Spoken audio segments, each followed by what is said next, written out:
True leadership in caregiving doesn't begin at the bedside or in the boardroom. It begins in the quiet spaces of your own soul. Professionalism without personal development leads to burnout. It also can lead to one who induces the burnout. Your title may have come from your position or your organization, but your power comes from within. When your internal world is working, you can control your external world. You guys get that? No matter how dysfunctional your environment is, the stronger your roots, the greater your reach. Greetings. This is Coach Arlene, and welcome to the Whispers of Wellness. And I am going to be before you today. But today I wanted to kind of shift just a tad. I'm going to title this From the Inside Out, How Personal Development Enhances Professional Effectiveness. You know, I have been on my journey for over 30 years of developing myself. You have to put in the work so that you can be the highest expression of yourself. And so let me tell you something that we don't talk about enough. You see, true leadership in caregiving doesn't begin at the bedside or in the boardroom. It begins in the quiet spaces of your own soul. The question isn't just, are you showing up for others? My question that I'm asking you is, are you showing up for yourself? And that's kind of where I'm headed today. I am headed to that because it is so critically important. So check out some of the data that I pulled and why this particular topic matters. According to a 2023 report by the National Institute for Occupational Safety and Health, healthcare workers who engage in personal development practices like mindfulness and self-awareness report 33% higher job satisfaction and 40% less emotional exhaustion. Wow, check that out. And then the Harvard Business Review found that leaders with high emotional intelligence are more effective at managing teams, reducing conflict, and improving performance by 20% or more. Here's the truth. Professionalism without personal development leads to burnout. It also can lead to one who induces the burnout. Have you ever had a leader or someone that was not doing the work within themselves? And so they're shorter, their tempers flare up, may tend to be a bit rude. So it definitely matters. See, credentials are important. Competence matters. But without inner alignment, even the most skilled clinicians or nurse leaders can become overwhelmed, reactive, and disengaged. And that is why this topic is very important. So let's talk about this. Number one, we always hear this. You can't pour from an empty cup. Personal growth is not a luxury. It's a responsibility. You see, your patients, your team, and your future self are all depending on the work that you do within. When you heal, they feel it. This is so vital because we always hear it. But, you know, I like to take it a little bit further. And so when you tell me you can't pour from an empty cup, what does that really look like? What does it look like someone who is basically not pouring from an empty cup? Well, I tell you what, it looks like you're fulfilled, you're overflowing, the setbacks come, but you're able to bounce back from them. You actually take whatever is coming against you and you're able to make lemonade with those lemons. See, that's someone that's overflowing, that has not allowed their cup to become so empty that they can't pour. And so that's really that's kind of where we're headed. Exactly. So I like to say it like this, and I've said it on some of my other videos. It's like giving out your slices of bread in your loaf, and then you get to the bottom of it and you really need something, and it's empty because you've given it all away. The same thing, the same concept. You've poured it all out.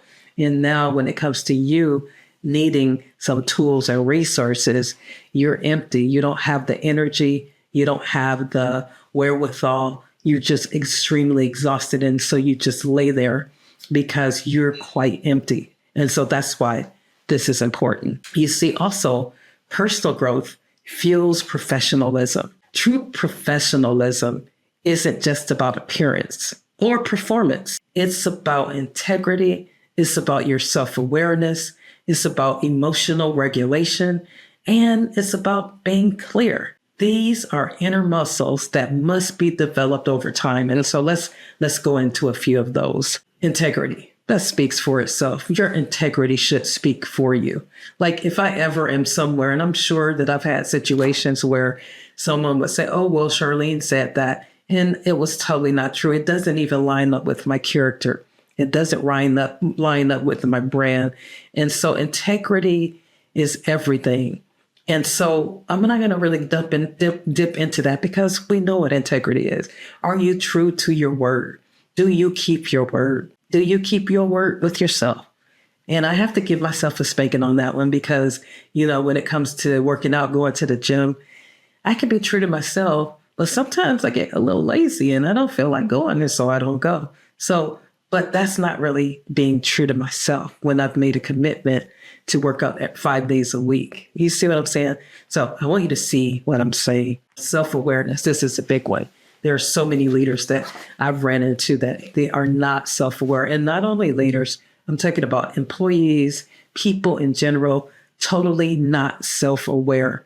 And if you're not doing the work, then you don't even get it. And so you'll blurt out and say something that's inappropriate. Whereas if you were doing the work to find out where you are, then you would be more strategic and more careful with how you showed up.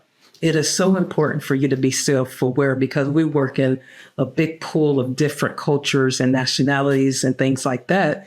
And so just blurting out something just to blurt it out is really a problem.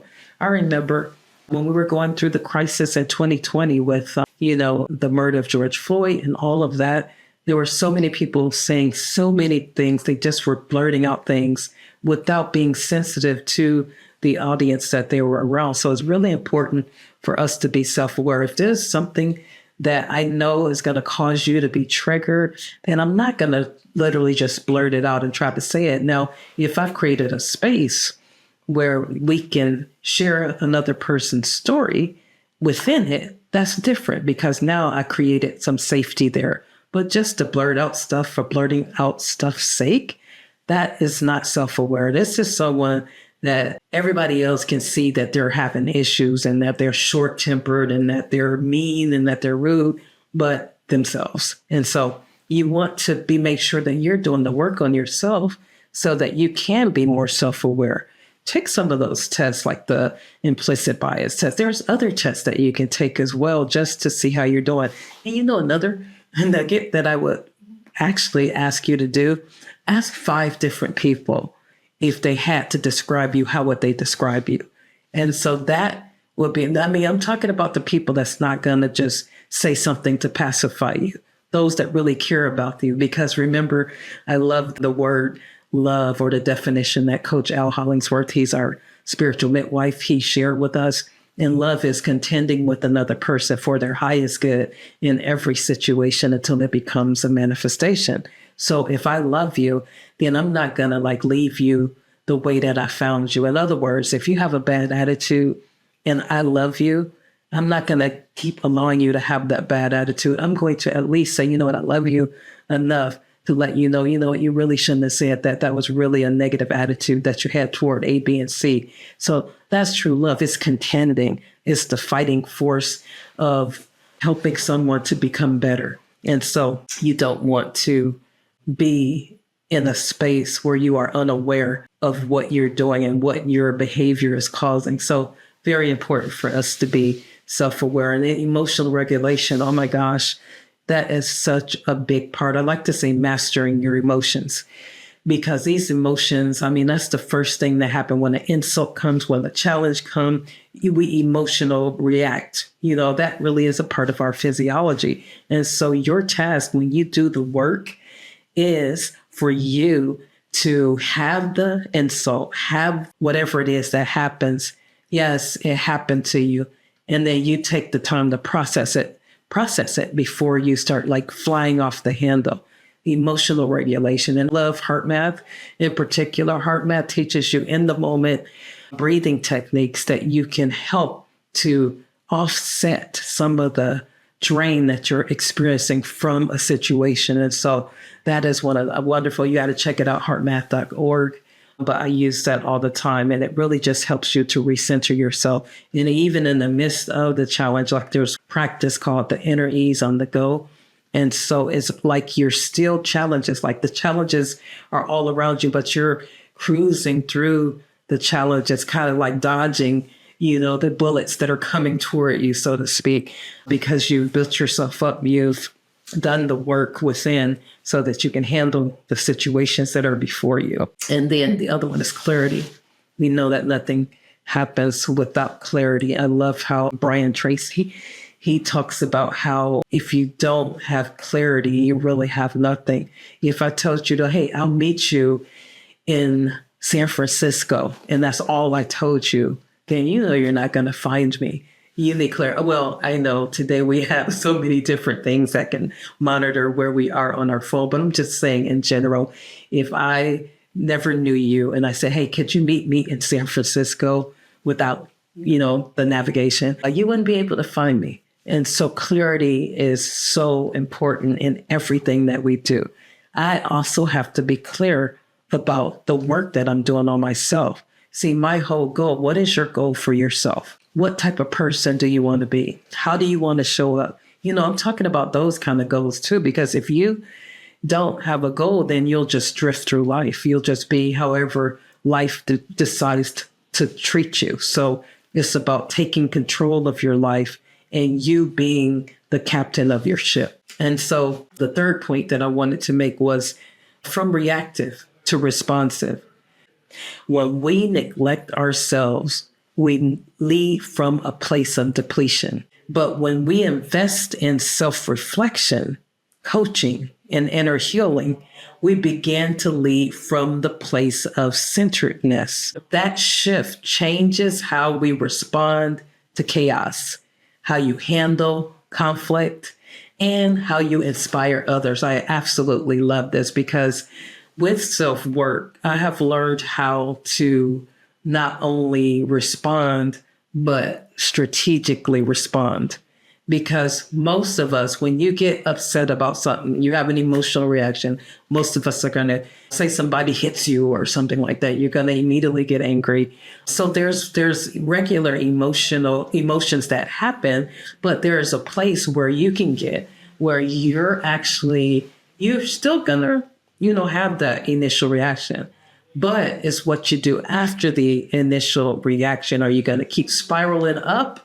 Or are you going to grip it and say, okay, let me see, what do I need to do now? See, that's more reflective and responsive. I'm not going to move from a place of reaction because every time I have reacted to things, I have said things that I wish I could take back. You get me? So it's important for you as you're working on yourself, you will learn that I have to be more responsive when situations come my way. Okay, the last one that I wanted to point out is you have the power to reclaim your experience. Your title may have come from your position or your organization, but your power comes from within. So when you take ownership of your internal world, you reclaim control and dictate what's going to be happening in your life. I love that. So when your internal world is working, you can control your external world. You guys get that? No matter how dysfunctional your environment is, no matter what's going on around you, you can still have inner peace by choice. And that's why I said probably in one of my other videos that I walk in undisturbed composure. Because when I declare that before I get out of bed, I say that I walk in undisturbed composure. So what that's telling my brain, I know that I'm going to have challenges because there's many challenges that come and there's many afflictions that come. But I also know that I have a choice of how I'm going to respond to those challenges that come. I have a choice to know whether I'm going to be upset about something or I'm going to let something pass on and not affect me. You see what I'm saying? So very important for you to know that you have the power to reclaim your experience. No one else does. Listen to this quote. The stronger your roots, the greater your reach. So when you have strong roots, you can reach much further. And that's why I'm so big on personal development. So professionalism without personal development doesn't just lead to burnout. It can cause you to become the one that induces that for others. And we do not want that quote to live on in our lives. So I think I'm going to stop right there because I actually went a little bit longer than I had intended to. So very important for us to begin to know that my personal development directly impacts my professional effectiveness.